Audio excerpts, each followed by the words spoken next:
അഹമ്മദാബാദ് വിമാന അപകടത്തിൽ മരിച്ച 31 പേരെ തിരിച്ചറിഞ്ഞു. DNA പരിശോധനാ ഫലത്തിന്റെ അടിസ്ഥാനത്തിലാണ് തിരിച്ചറിഞ്ഞത്.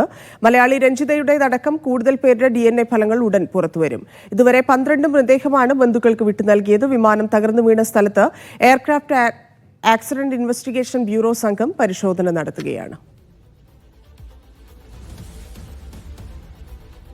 PR അരവിന്ദ് ചേരുന്നു. അരവിന്ദ്, ഇതുവരെ 31 പേരെയാണ് DNA പരിശോധന എത്രത്തോളം വേഗത്തിലാണ് പൂർത്തീകരിച്ചുകൊണ്ടിരിക്കുന്നത്? അപകട സ്ഥലത്തെ പരിശോധനയുടെ വിശദാംശങ്ങൾ.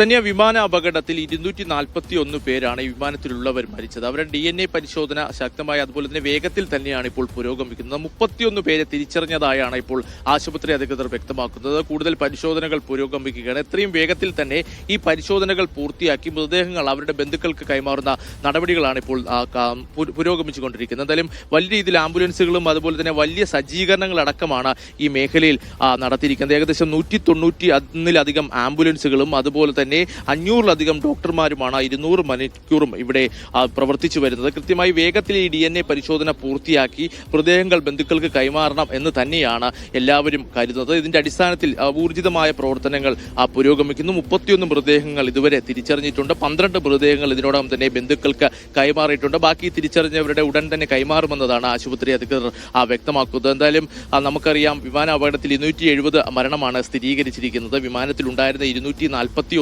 പേരും അതുപോലെ തന്നെ മറ്റ് പ്രദേശവാസികളും അതുപോലെ തന്നെ ആ ഹോസ്റ്റലിൽ ഉണ്ടായിരുന്ന വിദ്യാർത്ഥികളും അടക്കം 270 പേർ ജീവൻ നഷ്ടമായിരുന്നു. എന്തായാലും ശക്തമായ അന്വേഷണവും ഇതുമായി ബന്ധപ്പെട്ട് പുരോഗമിക്കുന്നു. ഇന്നും ഈ മേഖലയിൽ ഈ എയർക്രാഫ്റ്റ് അപകടവുമായി ബന്ധപ്പെട്ട് അന്വേഷിക്കുന്ന സംഘം എത്തി അവിടെ പരിശോധനകൾ നടത്തിയിരുന്നു. ബ്ലാക്ക് ബോക്സിന്റെ പരിശോധന അടക്കം ഡൽഹിയിലും പുരോഗമിക്കുന്നു. എന്തായാലും DNA പരിശോധന ഉടനെ തന്നെ പൂർത്തിയാക്കും. കാരണം കേരളത്തിൽ നടക്കം ഈ അപകടത്തിൽ മരിച്ചിരുന്നു. രഞ്ജിതയുടെ സഹോദരൻ ഇന്നലെയാണ് അഹമ്മദാബാദിലെത്തിയ DNA സാമ്പിൾ പരിശോധനയ്ക്ക് നൽകിയത്. അതിന്റെ പരിശോധന ഫലം ഒരുപക്ഷെ ഇന്ന് വൈകുന്നേരത്തോടു കൂടി അല്ലെങ്കിൽ നാളെ മാത്രമായിരിക്കും ലഭിക്കുക. എന്തായാലും ഇതുമായി ബന്ധപ്പെട്ട പരിശോധനകൾ ഉടൻ തന്നെ പൂർത്തിയാക്കാൻ സാധിക്കുമെന്ന് തന്നെ സർക്കാർ പ്രതീക്ഷിക്കുന്നുണ്ട്. അതേസമയം തന്നെ അന്വേഷണം ശക്തമാക്കി തന്നെ മുന്നോട്ട് പോകും. കാരണം ഈ അപകടം എങ്ങനെയാണ് നടന്നതെന്നുള്ള കാര്യത്തിൽ കൃത്യമായ ഒരു വ്യക്തത ഇതുവരെ സർക്കാരിന്റെ ഭാഗത്തുനിന്ന് ലഭിച്ചിട്ടില്ല. ഈ അന്വേഷണം പെട്ടെന്ന് തന്നെ പൂർത്തിയാക്കും. കാരണം ബ്ലാക്ക് ബോക്സിന്റെ പരിശോധന ഫലം വന്നാൽ മാത്രമായിരിക്കും എങ്ങനെയാണ് ഈ അപകടം നടന്നുള്ള കാര്യത്തിൽ കൃത്യമായ ഒരു വിശദീകരണം ലഭിക്കുക. കഴിഞ്ഞ ദിവസം വ്യോമയാന മന്ത്രി അടക്കം മാധ്യമങ്ങളെ കണ്ടപ്പോൾ വ്യക്തമാക്കിയത് കൂടുതൽ വിവരങ്ങൾ പിന്നീട് അറിയിക്കാമെന്നതാണ്. മരണസംഖ്യ സംബന്ധിച്ചിടത്തോ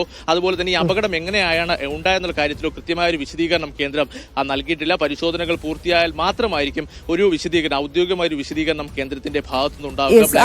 അരവിന്ദ്, അത് തന്നെയാണ്. അതായത് നിരവധി ചോദ്യങ്ങളും അതിൽ ഉയരുന്നുണ്ട്. കാരണം കൃത്യമായിട്ടുള്ള ഒരു വിശദീകരണം കേന്ദ്രത്തിന്റെ ഭാഗത്ത് അപകടവുമായി ബന്ധപ്പെട്ട് ഇതുവരെ ഉണ്ടായിട്ടില്ല. മറ്റ് നടപടിക്രമങ്ങൾ വേഗത്തിലാണെങ്കിൽ കൂടി ഇവിടെ നിന്നുള്ള ഇൻവെസ്റ്റിഗേഷൻ ടീമിന്റെ റിപ്പോർട്ട് നിലവിൽ എന്തൊക്കെയാണ്, മാത്രമല്ല പുറത്തു നിന്നുള്ള വിദേശികളായിട്ടുള്ള ആളുകളുടെ മരണവുമായി ബന്ധപ്പെട്ടുള്ള റിപ്പോർട്ടുകൾ അവരുടെ ഭാഗത്തു നിന്നുള്ള പരിശോധനയും അന്വേഷണവും ഒക്കെ നടക്കുന്നുമുണ്ട്. അപ്പം ഇത് ബ്ലാക്ക് ബോക്സ് കണ്ടെത്തി അതിനുള്ളൊരു സമയപരിധിയുണ്ട്.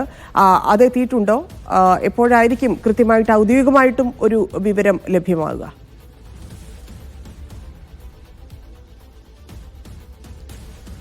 തന്നെ കഴിഞ്ഞ ദിവസമാണ് ബ്ലാക്ക് ബോക്സ് കണ്ടെത്തിയത്. ഏകദേശം 10 മുതൽ 15 ദിവസം വരെ ബ്ലാക്ക് ബോക്സിൽ നിന്ന് വിവരശേഖരണത്തിന് വേണ്ടി വരും എന്നതാണ് നമ്മൾ മനസ്സിലാക്കുന്നത്. ഇതിന്റെ നടപടിക്രമങ്ങൾ ഡൽഹിയിൽ ആരംഭിച്ചിട്ടുമുണ്ട്. അതേസമയം നമുക്കറിയാം, ഒരു ഉന്നതതല സമിതി കേന്ദ്രം ആഭ്യന്തര സെക്രട്ടറിയുടെ അധ്യക്ഷതയിൽ രൂപീകരിച്ചിട്ടുണ്ട്. ആ സമിതിയുടെ അന്വേഷണം ആരംഭിച്ചു കഴിഞ്ഞു. തിങ്കളാഴ്ചയാണ് സമിതിയുടെ ആദ്യ യോഗം ചേരുക. ഇതിന് പിന്നാലെ അഹമ്മദാബാദിലെത്തി ഈ സമിതി തെളിവ് ശേഖരണവും അതുപോലെ തന്നെ മറ്റ് വിവരശേഖരണങ്ങൾ അടക്കം നടത്തും. 3 മാസത്തെ സമയമാണ് ഈ സമിതിക്ക് നൽകിയിരിക്കുന്നത്. കൃത്യമായ അന്വേഷണം നടത്തി 3 മാസത്തിലുള്ള റിപ്പോർട്ട് സമർപ്പിക്കണം. ഈ റിപ്പോർട്ടിൽ പ്രധാനം എങ്ങനെയാണ് ഈ അപകടം, എയർ ഇന്ത്യ വിമാനം ഇവിടെ അപകടത്തിൽപ്പെട്ടത്, അതുപോലെ തന്നെ ഇനി ഭാവിയിൽ ഇത്തരം അപകടങ്ങൾ ഉണ്ടാകാതിരിക്കാൻ വേണ്ടി എന്തൊക്കെ നടപടികൾ സ്വീകരിക്കണമെന്നതിൽ കൃത്യമായ നിർദ്ദേശങ്ങൾ ഈ റിപ്പോർട്ടുകളിൽ ഉണ്ടാകും. കാരണം ടേക്ക് ഓഫിനടക്കം സുരക്ഷാ പരിശോധനകൾക്ക് ശേഷമാണ് ടേക്ക് ഓഫിന് അനുമതി ലഭിച്ചത്. അപ്പോൾ ടേക്ക് ഓഫിന് മുമ്പ് നടന്ന സുരക്ഷാ പരിശോധനയിൽ വിമാനത്തിന് എന്തെങ്കിലും തരത്തിലുള്ള വീഴ്ചകൾ ഉണ്ടെന്ന് കണ്ടെത്തുവാൻ സാധിച്ചില്ലേ എന്ന ചോദ്യമാണ് പ്രധാനമായും ഉയരുന്നത്. എന്തായാലും ബ്ലാക്ക് ബോക്സ് പരിശോധനയ്ക്ക് ശേഷം മാത്രമായിരിക്കും ഔദ്യോഗികമായ ഒരു സ്ഥിരീകരണം എന്താണ് സംഭവിച്ചതെന്നിൽ കേന്ദ്രം നൽകുക. കാരണം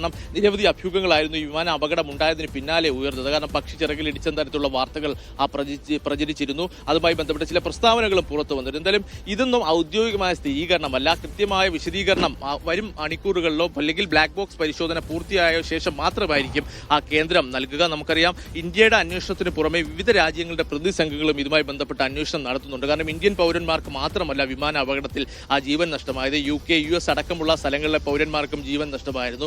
അവരുടെ രാജ്യങ്ങളിൽ നിന്നുള്ള അന്വേഷണ സംഘങ്ങൾ എത്തുകയും അഹമ്മദാബാദിൽ എത്തുകയും തെളിവ് ശേഖരണം അടക്കം നടത്തുകയും ചെയ്തിരുന്നു. DGCയും അതുപോലെ തന്നെ കേന്ദ്ര സർക്കാരും വ്യക്തമാക്കുന്നത് ഈ അന്വേഷണത്തോട് പൂർണ്ണമായും സഹകരിക്കുമെന്നതാണ്. എന്തായാലും അന്വേഷണം ശക്തമായി തന്നെ വിവിധ തലങ്ങളിലുള്ള അന്വേഷണങ്ങൾ പുരോഗമിക്കുന്നു. വരും ദിവസങ്ങളിൽ എന്താണ് യഥാർത്ഥത്തിൽ ഉണ്ടായെന്നുള്ള കാര്യം കൃത്യമായി തന്നെ പുറത്തു വരുമെന്ന് തന്നെ കേന്ദ്രവും അതുപോലെ തന്നെ ഗുജറാത്ത് സർക്കാരും വ്യക്തമാക്കിയിട്ടുണ്ട്. ടാറ്റ ഗ്രൂപ്പും കഴിഞ്ഞ ദിവസം ഒരു പ്രസ്താവന പുറത്തിറക്കിയിട്ടുണ്ട്. തങ്ങൾക്ക് എന്താണ് യഥാർത്ഥത്തിൽ സംഭവിച്ചതെന്ന് അറിയില്ല, തങ്ങൾക്കും ഇതിന്റെ കാരണം എന്തെന്ന് കണ്ടെത്തണമെന്ന് തന്നെ ടാറ്റ ഗ്രൂപ്പും പ്രഖ്യാപിച്ചു. എന്തായാലും അഹമ്മദാബാദിൽ ഇപ്പോൾ പ്രധാനമായും DNA പരിശോധനയാണ് നടക്കുന്നത്. അതേസമയം അപകട സ്ഥലത്ത് ശക്തമായ പരിശോധന നടക്കുന്നുണ്ട്. പൂർണ്ണമായും ആ മേഖലയുടെ സുരക്ഷാ ചുമതല NSG ഏറ്റെടുത്തിരിക്കുകയാണ്. അതുകൊണ്ട് തന്നെ ആ മേഖലയിലേക്ക് ആരെയും ഇപ്പോൾ പ്രവേശിപ്പിക്കുന്നില്ല. 100 മീറ്റർ അകലെ തന്നെ ബാരിക്കേഡുകൾ നിരത്തിക്കൊണ്ടാണ് മാധ്യമപ്രവർത്തകരെ അടക്കം അവിടെ സ്ഥിതി നിർത്തിയിരിക്കുന്നത്. അതുകൊണ്ട് തന്നെ കൃത്യമായ ഒരു തെളിവ് അല്ലെങ്കിൽ കൃത്യമായ തെളിവ് ശേഖരണം അടക്കം അവിടെ നടക്കുന്നു. കഴിഞ്ഞ ദിവസമാണ് വിമാനത്തിന്റെ ഈ ഹോസ്റ്റലിന് മുകളിൽ ഉണ്ടായിരുന്ന വിമാനത്തിന്റെ പിൻഭാഗം താഴോട്ട് ഇറക്കിയത്. അതിലുള്ള പരിശോധനകൾ നടക്കുന്നുണ്ട്. എന്തായാലും കൃത്യമായ പരിശോധനകളും അതുപോലെ തന്നെ കൃത്യമായ വിവരശേഖരണങ്ങൾ അടക്കം നടക്കുമെന്ന് തന്നെയാണ് വ്യക്തമാക്കിയിട്ടുണ്ട്. എന്തെങ്കിലും തരത്തിലുള്ള വീഴ്ച ആരുടെയെങ്കിലും ഭാഗത്തുനിന്നുണ്ടായിട്ടുണ്ടെങ്കിൽ അവർക്കെതിരെ ശക്തമായ നടപടി ഉണ്ടാകുമെന്ന് തന്നെ DGCയും കേന്ദ്രവും സംസ്ഥാനവും വ്യക്തമാക്കുകയാണ്. ധന്യ.